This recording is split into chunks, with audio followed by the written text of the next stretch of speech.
ജിജിയും മാരിയോയും. ഇവരുടെ കേസിൽ 2 ദിവസമായിട്ട് യൂട്യൂബിൽ ഇവരെ അങ്ങ് തലങ്ങും വിലങ്ങും അറ്റാക്ക് ചെയ്തുകൊണ്ടിരിക്കുക. ഇപ്പം ഒരു കുടുംബജീവിതം ആകുമ്പോൾ അങ്ങോട്ടും ഇങ്ങോട്ടും വഴക്കും പ്രശ്നങ്ങളും ഒക്കെ ഉണ്ടാവും. ഇതൊക്കെ എല്ലാ വീട്ടിലും നടക്കുന്നതാ.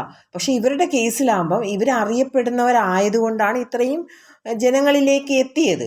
പക്ഷേ ഇപ്പം അത് പറയുന്നത് ചാരിറ്റിയുടെ മറവിൽ തട്ടിപ്പ് എന്നൊക്കെ പറഞ്ഞാൽ ഈ കാര്യത്തെ വളച്ച് ഒടിച്ച് ആണ് വീഡിയോസ് പൊയ്ക്കൊണ്ടിരിക്കുന്നത്. പക്ഷെ നിങ്ങൾ ചിന്തിക്കുന്നുണ്ടോ അവരെന്തുമാത്രം സമൂഹത്തിന് നന്മ ചെയ്തിട്ടുണ്ട്? എത്രയോ പേർക്ക് വീട് വെച്ച് കൊടുത്തിട്ടുണ്ട്, നിർധനരായ പെൺകുട്ടികളെ കല്യാണം കഴിപ്പിച്ച് വിട്ടിട്ടുണ്ട്, ഒരുപാട് നല്ല പ്രവൃത്തി അവർ ചെയ്തിട്ടുണ്ട്. അപ്പോൾ ആ പോസിറ്റീവിനെ കാണാൻ ശ്രമിക്കുക.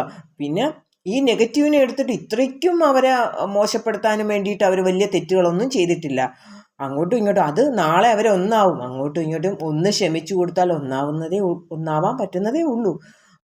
അവരുടെ 2 കുഞ്ഞു മക്കളെ ഓർത്തിട്ട് നമുക്ക് പ്രാർത്ഥിക്കാം ഒന്നാവാൻ വേണ്ടിയിട്ട്. അവർ ഒന്നായാൽ മാത്രമേ ഇനിയും സമൂഹത്തിന് നല്ല കാര്യങ്ങൾ ചെയ്യാൻ പറ്റൂ. അവരിലൂടെ ഒരുപാട് പേർക്ക് സഹായം കിട്ടേണ്ട ആവശ്യകതയുള്ളതാണ്.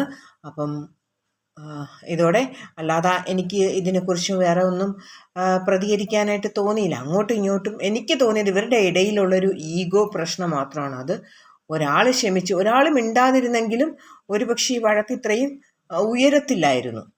അതാണ് തോന്നിയത്. എന്തായാലും പരസ്പരം പുറത്തു കൊടുക്കട്ടെ.